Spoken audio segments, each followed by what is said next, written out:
ओम शांति। अॼु जी मिली तारीख़ आहे 15/1/2026। अॼु मिठा मिठा बाप दादा चवनि था, मीठे मीठे ॿार, तव्हांजे मुख में कॾहिं बि हे ईश्वर हे बाबा शब्द न निकिरणो खपे। इहा त भक्ति मार्ग जी प्रैक्टिस आहे। प्रश्न आहे, तव्हां ॿार सफ़ेद ड्रेस पाए छो पसंदि कंदा आहियो? इहे कंहिं ॻाल्हि जो प्रतीक आहे। उत्तर आहे, हाणे त हिन पुराणी दुनिया सां जीते जी मरी चुकिया आहियो, हिन करे तव्हांखे सफ़ेद ड्रेस पसंदि आहे। हीअ सफ़ेद ड्रेस मौत खे सिद्ध कंदो आहे। जॾहिं कोई मरंदो आहे त हुन ते सफ़ेद कपिड़ो विझिबा आहिनि। तव्हां ॿार बि हाणे मरिजी विया ठहिया आहियो। ओम शांति। रूहानी बाप बि ॿारनि खे सम्झाईंदा आहिनि। रूहानी अक्षर न चऊं, सिर्फ़ु बाप चऊं त बि ठीकु न आहे। बाप बि ॿारनि खे सम्झाईंदा आहिनि। सभु पंहिंजे खे बाबा त चईंदा ई आहिनि, त बाप बि सम्झाईंदा आहिनि ॿारनि खे। सभिनि खे त न सम्झाईंदा न, सभु पंहिंजे खे भा चईंदा आहिनि। गीता में बि लिखियलु आहे न, भगवान वाच्य। हाणे भगवान वाच्य कंहिंजे प्रति? भगवान जा सभु ॿार आहिनि। उहो बाप आहे त भगवान जा सभु ॿार केरु थी विया? भा। भगवान ई सम्झायो हूंदो न, राजयोग सिखायो हूंदो। हाणे तव्हांजी बुद्धि जो तालो खुलियो आहे। दुनिया में ॿियो कंहिंजे बि ईअं ख़्यालु न हलंदा आहिनि। जंहिंखे संदेश मिलंदो वेंदो आहे, उहे स्कूल में ईंदा वेंदा आहिनि, पढ़ंदा वेंदा आहिनि, सम्झंदा। प्रदर्शनी त ॾिठी, हाणे वञी करे कुझु ज़्यादा सुनो। पहिरियों मुख्य ॻाल्हि आहे ज्ञान जो सागर, पतित पावन, गीता ज्ञान दाता श्री भगवान वाच्य। पहिरियों उन्हनि खे इहा पतो पए कि इन्हनि खे सिखलाइण वारो अथवा सम्झाइण वारो केरु आहे। उहो सुप्रीम सोल, ज्ञान जो सागर, निराकार आहे। उहो त आहे ई सत्य, ट्रुथ। उहो सत्य ई ॿुधाईंदा। पोइ हुन में ॿियो कोई प्रश्न उठी न सघंदा। श्री बाबा त सत्य आहिनि। पहिरियों त हिन ते सम्झाइणो आहे, असां परम पिता परमात्मा ब्रह्मा द्वारा असांखे बाबा परम पिता परमात्मा ब्रह्मा द्वारा राजयोग सिखलाईंदा आहिनि। इहे राजे ई पद आहे न, जंहिंखे निश्चय थी वेंदो कि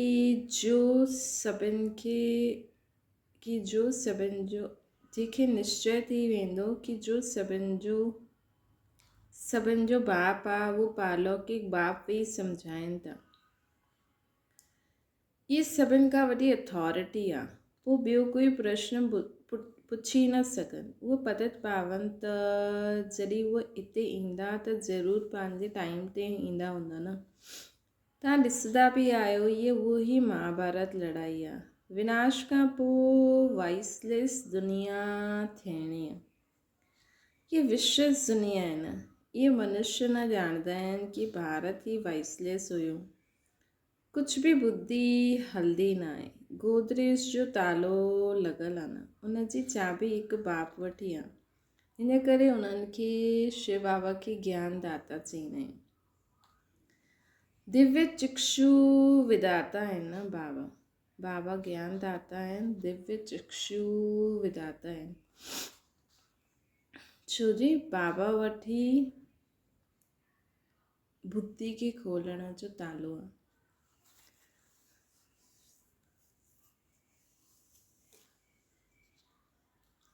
बाबा वटि उन्हनि खे ज्ञान दाता दिव्य चक्षु विधाता चईंदा आहिनि।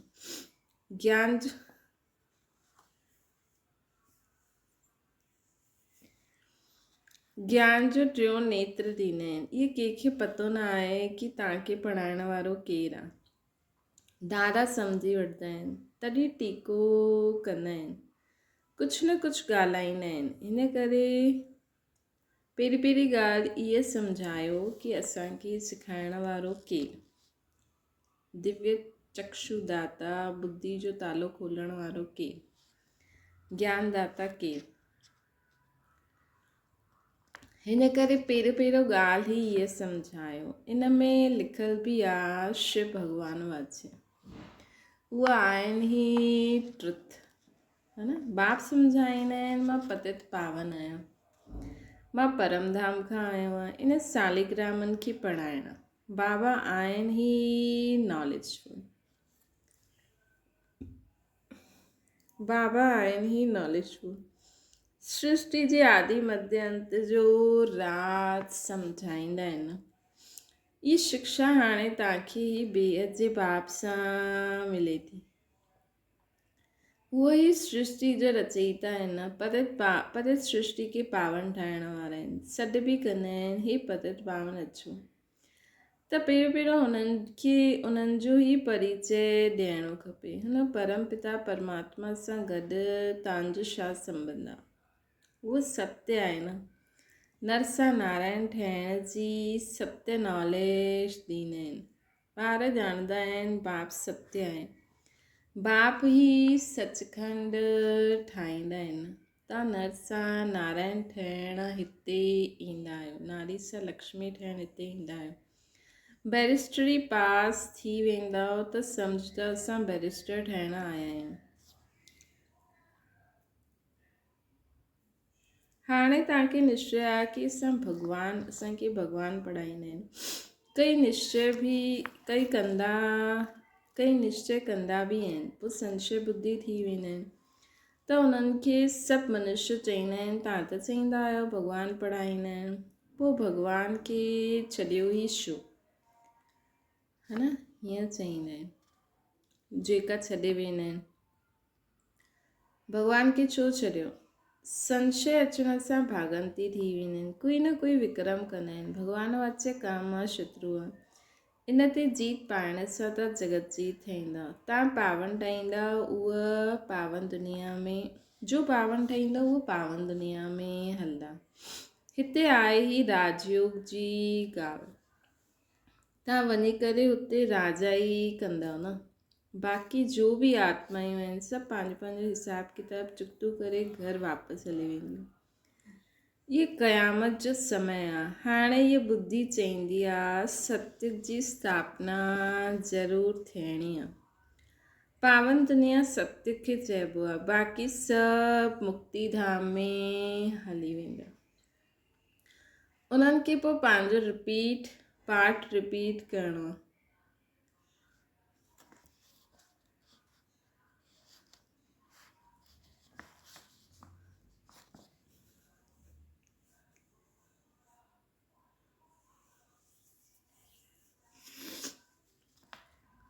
त तव्हां बि पंहिंजो पुरुषार्थ कंदा रहंदा आहियो।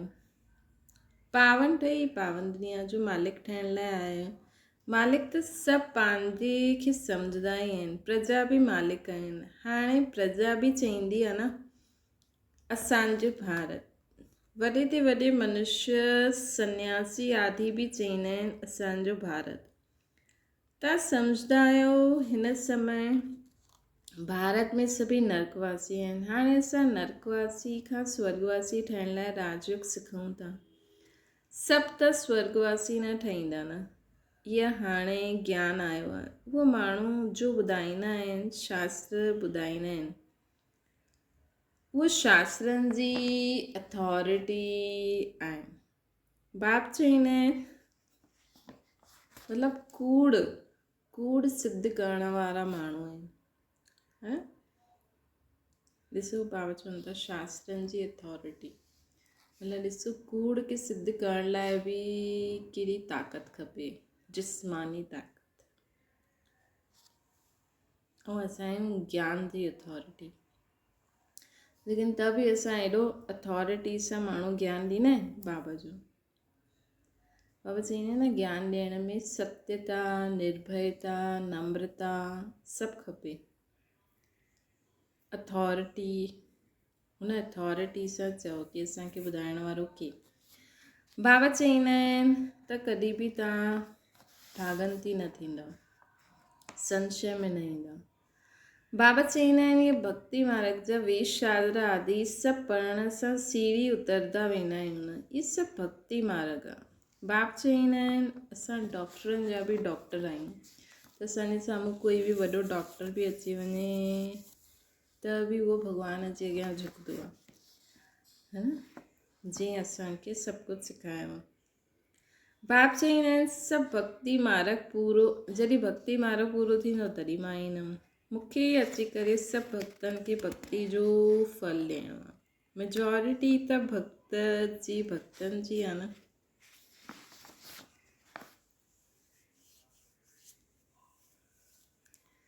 सभु पुकारंदा रहंदा आहिनि, हे गॉड फादर, भक्तनि जे मुख सां ओ गॉड फादर, हे भॻवानु ज़रूरु निकिरंदो। सभु भक्ति ऐं ज्ञान, हाणे भक्ति ऐं ज्ञान में त फ़र्क़ु आहे न। तव्हांजे मुख सां कॾहिं हे ईश्वर, हे भॻवान इहे अक्षर न निकिरणो खपे। मनुष्यनि खे त इहे अधु कलाक जी प्रैक्टिस आहे, तव्हां ॼाणंदा आहियो उहा त असांजो बाप आहे। असांखे हे बाबा थोरी चइणो आहे, बाबा सां तव्हांखे वरसो वठिणो आहे। पहिरियों त इहो निश्चय आहे कि असां बाबा खां वरसो वठंदा आहियूं। बाप ॿारनि खे वरसो ॾियण जो अधिकारी, वठण जो अधिकारी ठाहींदा आहिनि बाबा। इहे त असांजो सचो बाबा आहिनि न। बाबा ॼाणंदा आहिनि इहे असांजा ॿार आहिनि जेके असां ज्ञान अमृत पिलायो हुयो, ज्ञान जे ताते विहारे घोर नींद खां जगाए स्वर्ग में वठी हलिया बाबा सम्झायो आहे आत्मायूं हुते शांतीधाम ऐं सुखधाम में रहंदियूं आहिनि। सुखधाम खे चइबो आहे वाइसलेस वर्ल्ड, संपूर्ण निर्विकारी देवताउनि जी दुनिया, उहा आहे स्वीट होम। तव्हां ॼाणे विया आहियो असांजो बाबा उहा आहे। असां एक्टर्स न शांतीधाम खां ईंदा आहियूं हिते पाठ वॼाइण। असां आत्मा आहियूं, हितां जा रहवासी न आहियूं। उहा एक्टर्स हितां जा रहवासी आहिनि, सिर्फ़ु घर खां अची करे ड्रेस बदिली करे पाठ वॼाईंदा आहिनि। तव्हां त सम्झा असांजो घर शांतीधाम आहे, हुते असां वरी वापसि वेंदा आहियूं। जॾहिं सभई एक्टर स्टेज ते अची वेंदा आहिनि तॾहिं पोइ बाबा अची करे सभिनि खे वठी वेंदा आहिनि। इन करे उन्हनि खे लिबरेटर गाइड बि चइबो आहे। दुख हरता सुख करता, त एतिरा सभु मनुष्य दुख हरता सुख करता आहे न बाबा, त एतिरा सभु मनुष्य काॾे विया? वीचार करो, पतित पावन खे सॾु आहियो कीअं लाइ? पंहिंजी मौत जे लाइ, है न। ॾिसो असां बि मास्टर पतित पावन ई आहियूं। असांखे बि कोई सॾु करे त सम्झो मतिलबु पंहिंजे अज्ञान काल जी मौत जे लाइ सॾु कंदा आहिनि। दुख जी दुनिया में रहणु न चाहींदा आहिनि, इन करे चईंदा आहिनि घर हलो। इहे सभु मुक्ति खे ई मञण वारियूं आत्मायूं आहिनि। ऐं वैसे दुनिया में जो माण्हू भॻवान खे यादि थो करे त सोचे थो असां कालनि जी महाकाल खे सत्ता करूं। भारत जो प्राचीन योग बि केतिरो मशहूरु आहे। विलायत में बि वेंदा आहिनि प्राचीन राजयोग,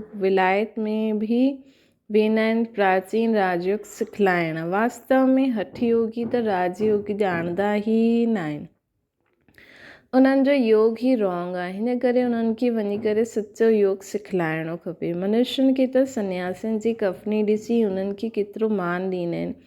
बौद्ध धर्म में बि सन्यासियुनि खे कफनी पाईंदे उहे ॾिसी उन्हनि खे मञंदा आहिनि। सन्यास त पोइ कंदा आहिनि। बौद्ध धर्म में बि शुरू में कोई सन्यासी न हूंदा आहिनि। जॾहिं पाप वधंदो आहे तॾहिं सन्यास धर्म स्थापना थींदो आहे। शुरू में त उहा आत्मायूं मथां खां ईंदियूं आहिनि, उन्हनि जी संख्या ईंदी आहे। शुरू में सन्यास सिखलाए करे छा कंदा? सन्यास थींदो आहे पोइ। इहे बि हितां जी कॉपी कंदा आहिनि। क्रिश्चन में बि ॾाढा आहिनि जो सन्यासियुनि खे मञंदा आहिनि, मान रखंदा आहिनि। कफनी जी त पहरवाइज़ आहे न, उहा हठयोगी आहिनि। तव्हांखे त घर बार छॾणो न आहे, न कोई सफ़ेद कपिड़नि जो बंधन आहे, परंतु सफ़ेद सुठो हूंदो आहे न। तव्हां भट्टी में रहो त ड्रेस बि इहा थी वई। अॼुकल्ह सफ़ेद ॾाढा पसंदि कंदा आहिनि। मनुष्य मरंदा आहिनि त बि सफ़ेद चादर विझंदा आहिनि। तव्हां बि हाणे मर जीवा ठहिया आहियो त सफ़ेद ड्रेस सुठी आहे। त पहिरियों कोई खे बि बाप जो परिचय ॾियणो आहे। 2 बाप आहिनि, इहा त ॻाल्हि सम्झाइण में टाइम वठंदी आहे न। प्रदर्शनी में एतिरो सम्झाए न सघंदा आहियूं। सत्युग में थींदो ई आहे, हूंदा ई आहिनि हिकु बाप। हिन समय तव्हांखे आहिनि 3 बाप। श्री भॻवानु ईंदा आहिनि प्रजापिता ब्रह्मा जे तन में।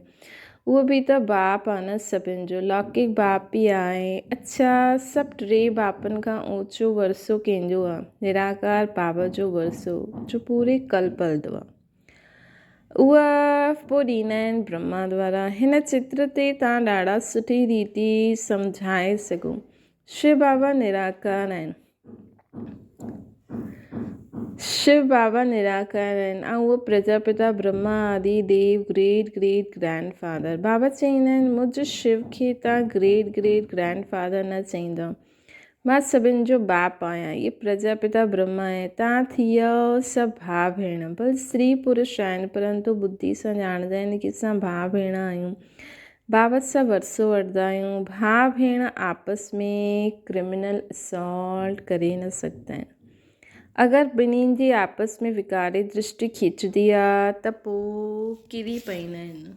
बाबा चवनि था, बाबा खे भुलिजी वेंदा आहिनि। बाप चवंदा आहिनि तव्हां असांजो ॿारु ठही पोइ मूं कारो करे ॾींदा। बेहद जो बाप ॿारनि खे बि सम्झाईंदा आहिनि। तव्हांखे नशो चढ़ियल हुजे, ॼाणंदा आहियो गृहस्थ व्यवहार में बि रहणो आहे, लौकिक संबंधनि खे बि सां बि मुंहुं ॾियणो आहे, तोड़ निभाइणो आहे। निराकार बाबा खे त तव्हां बाप चईंदव, उन्हनि खे तव्हां भाउ न चई सघंदव।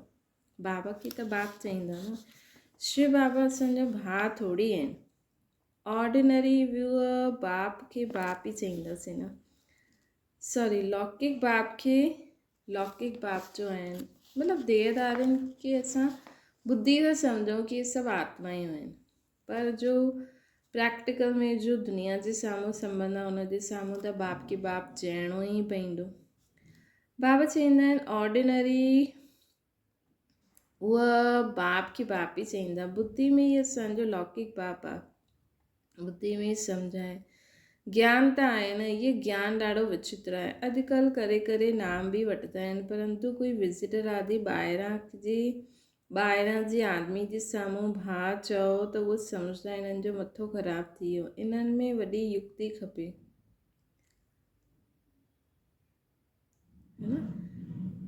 वॾी युक्ति खपे। तव्हांजो गुप्त ज्ञान आहे, गुप्त संबंध आहे, इन में ॾाढो युक्ति सां हलणो आहे। लेकिन हिकु ॿ खे रिगार्ड ॾियणु सुठो आहे, लौकिक सां बि तोड़ निभाइणो आहे। बुद्धि वञणी खपे मथे। असां बाबा खां वरसो वठूं था, बाक़ी चाचा खे चाचा, बाप खे बाप चइणो ई पड़े। जो बीके न ठहनि त उहा भाउ भेण ई न सम्झंदा। जो ब्रह्म कुमार कुमारियूं ठहियनि उहे हिन ॻाल्हियुनि खे सम्झंदा। ॿाहिरां वारा त पहिरियों ॿुधी करे चमकंदा। हिन में सम्झण जी सुठी बुद्धि खपे। बाप त ॿारनि जी विशाल बुद्धि ठाहींदा आहिनि। तव्हां पहिरियों हद जी बुद्धि में हुयो, बुद्धि वारा हुयो, हाणे बुद्धि हली वेंदी बेहद में। असांजो उहो बेहद जो बाप आहे। इहे सभु असांजा भाउ भेण आहिनि। बाक़ी संबंध में त बहू खे बहू, सासू खे सासू ई चईंदा न, भेण थोरी चईंदा। ईंदा त ॿई आहिनि। घर में रहंदे बि ॾाढी युक्ति सां हलणो आहे। लोक संग्रह खे बि ॾिसणो पवंदो आहे न त उहो माण्हू चईंदा इहे पति खे भाउ, सासू खे भेण चई ॾींदी। इहे छा सेखारींदा आहिनि इन ज्ञान में? इहे ज्ञान जी ॻाल्हियूं त असां ई सम्झी सघंदासीं न, ॿियो न ॼाणे कोई। चईंदा आहिनि तव्हांजी गत मत तव्हां ई ॼाणो। हाणे तव्हां हुननि जा ॿार ठहिया आहियो त तव्हांजी गति मत तव्हां ई ॼाणो। वॾो संभली करे हलणो पए, किथे बि कोई मूंझ न थिए। त प्रदर्शनी में बि तव्हां ॿारनि खे पहिरियों इहो सम्झाइणो आहे कि असांखे पढ़ाइण वारो केरु? भॻवानु। हाणे ॿुधायो उहो केरु आहे? निराकार आहे या श्री कृष्ण? शिव जयंती खां पोइ ईंदा आहिनि श्री कृष्ण जयंती। श्री बाबा जॾहिं राजयोग सिखलाईंदा आहिनि त ॿारनि जी ॿुधी में आयो न जब जेसिताईं शिव बाबा न अचनि शिव जयंती न मल्हाए तेसिताईं शिव बाबा जी जयंती न मल्हाए सघनि। जेसिताईं शिव अची करे कृष्णपुरी स्थापना न करनि त कृष्ण जयंती कीअं मल्हाईंदा। श्री कृष्ण जो जनम त मल्हाईंदा आहिनि परंतु सम्झंदा न आहिनि। श्री कृष्ण प्रिंस हुयो त ज़रूरु सतयुग में प्रिंस हूंदो न।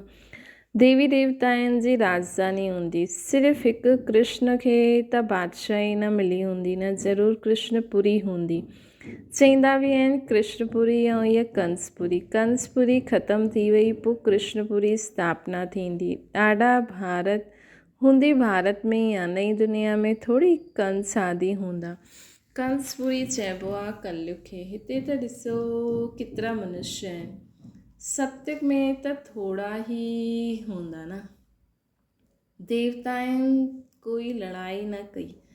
कृष्णपुरी खे चओ अथवा विष्णुपुरी चओ, दैवी संप्रदाय चओ अथवा आसुरी संप्रदाय चओ, मतिलबु कृष्णपुरी विष्णुपुरी दैवी संप्रदाय चओ ऐं हिते आहे आसुरी संप्रदाय। बाक़ी न देवताउनि जी लड़ाई असुरनि सां थी न कौरवनि जी पांडवनि सां थी। तव्हां रावण ते जीत पाईंदा आहियो। बाबा चईंदा आहिनि न 5 विकारनि ते जीत पायो त तव्हां जगत जी ठही वेंदव। हिन में कोई लड़णो न आहे। लड़ण जी ॻाल्हि त हिंसा थी वञे न। रावण ते जीत पाइणी आहे परंतु नॉन वायलेंस सां। सिर्फ़ु बाबा खे यादि करण सां असांजा विक्रम विनाश थींदा आहिनि, है न। सिर्फ़ु बाप खे यादि करण सां असांजा विक्रम विनाश थींदा। लड़ाई आदि जी कोई ॻाल्हि न आहे। बाप चईंदा आहिनि तव्हां तमो प्रधान थी विया आहियो, हाणे पोइ सतो प्रधान ठहिणो आहे।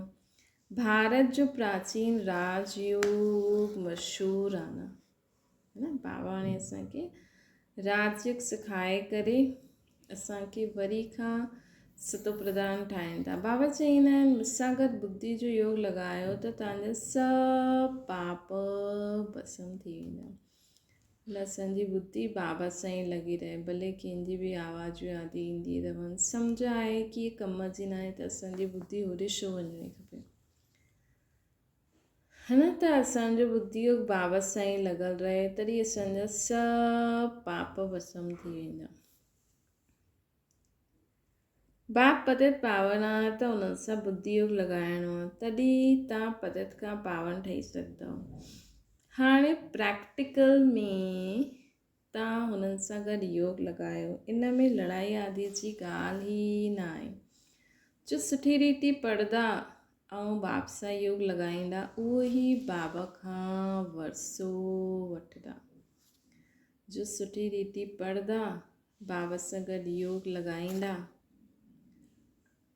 पढ़ाई बि करणी आहे बाबा सां योग बि लॻाइणो आहे, उहो ई बाप खां पूरो वरसो बि वठी सघंदा आहिनि, है न। बाबा खे यादि बि करिणो आहे, पढ़ाई बि पढ़णी आहे, पढ़ाइणो बि आहे। सुठी रीति पढ़ंदा बाप सां योग लॻाईंदा, है न। ॿियनि खे बि पढ़ाईंदा मतिलबु सेवा बि कंदा त उहो उच्च पद पाईंदा। अच्छा मीठे मीठे सिके लॾे ॿारनि प्रति माता पिता बाप दादा जो यादि प्यार ऐं गुड मॉर्निंग। रूहानी बाप जी सभिनि रूहानी ॿारनि खे नमस्ते। असांजी बि रूहानी माता पिता बाप दादा खे यादि प्यार गुड मॉर्निंग ऐं नमस्ते। थाना जे लाइ मुख्य सार भाउ जी दृष्टि जो अभ्यास कंदे हुए लौकिक बंधननि सां तोड़ निभाइणो, ॾाढी युक्ति सां हलणो आहे। विकारी दृष्टि बिल्कुलु न वञणी खपे। क़यामत जे समय संपूर्ण पावन ज़रूरु ठहिणो आहे। ॿियो आहे बाप सां पूरो वरसो वठण लाइ सुठी रीति पढ़ाई पढ़णी आहे ऐं पतित पावन बाप सां योग लॻाए करे पावन ठहिणो आहे, सभिनि खे बि पावन ठाहिणो आहे। वरदाना पंहिंजी संपूर्णता जे आधार ते समय के समीप लाइण वारा मास्टर रचयिता ठहो। समय असांजी रचना आहे, तव्हां मास्टर रचयिता आहियो। रचयिता रचना जे आधार ते न हूंदा आहिनि, आहिनि। रचयिता रचना खे अधीन करे कंदा आहिनि। हिन करे इहे कॾहिं न सोचो कि समय असांखे संपूर्ण ठाहे ॾींदो। तव्हांखे संपूर्ण ठही समय खे समीप लाहिणो। असां जेतिरो संपूर्ण ठही वेंदासीं ओतिरो जल्दी समय नज़दीक ईंदो। वैसे कोई बि विघ्न ईंदो आहे त समय प्रमाण ईंदो ज़रूरु, लेकिन समय खां पहिरियों परिवर्तन शक्ति द्वारा उनखे परिवर्तन करो त उनजी प्राप्ति तव्हांखे ई थींदी। अगरि समय ते थी वेंदो त समय खे प्राप्ति, समय बलवान थी वेंदो। लेकिन असां पंहिंजे संकल्प शक्ति, पंहिंजे पुरुषार्थ सां अगरि हुन समय खे जल्दी लायूं त असांखे प्राप्ति थी वेंदी। समय जे आधार ते परिवर्तन कयो त हुनजी प्राप्ति असांखे न थींदी। स्लोगन आहे, कर्म और योग जो बैलेंस रखण वारा ही सच्चा राजयोगी, कर्मयोगी आहिनि। कर्म भी करो, बाबा जी याद भी रहिए, बैलेंस रखण वारा सच्चा कर्मयोगी। अव्यक्त इशारो, जॾहिं कर्मेंद्रियनि जो आधार आहे त कर्म त करिणो ई आहे, लेकिन कर्म बंधन न थिए, कर्म संबंध जे रूप में कन्वर्ट थी वञे। जीवन मुक्त अवस्था अर्थात सफलता भी ज़्यादा ऐं कर्म जो बोझ भी न। कर्म जो बोझ न, कर्म त करिणो ई आहे, लेकिन कर्म जो बोझ न हुजे। जो मुक्त आहे उहो सदा ही सफलता मूर्त आहे। जीवन मुक्त आत्मा सदा फलक सां चईंदी कि असांजी विजय निश्चित आहे। जीवन मुक्त आत्मा सदा फलक सां चईंदी कि असांजी विजय त निश्चित आहे। वो सदा निश्चय बुद्धि रहंदी और हिनजे कारण सदा निश्चिंत रहंदी कि कुछ भी करिणो पए चईंदा रहनि, कंदा वञनि, असांखे कोई प्रॉब्लम न आहे। छो जे जीवन मुक्त आत्मा सदा फलक सां चईंदी कि विजय त असांजी निश्चित आहे। इन करे निश्चय बुद्धि थी करे निश्चिंत रहंदा। सफलता त असांजो जन्मसिद्ध अधिकार आहे ही। सफलता त असांजो जन्मसिद्ध अधिकार आहे। अच्छा, ओम शांति। बाबा की याद करो।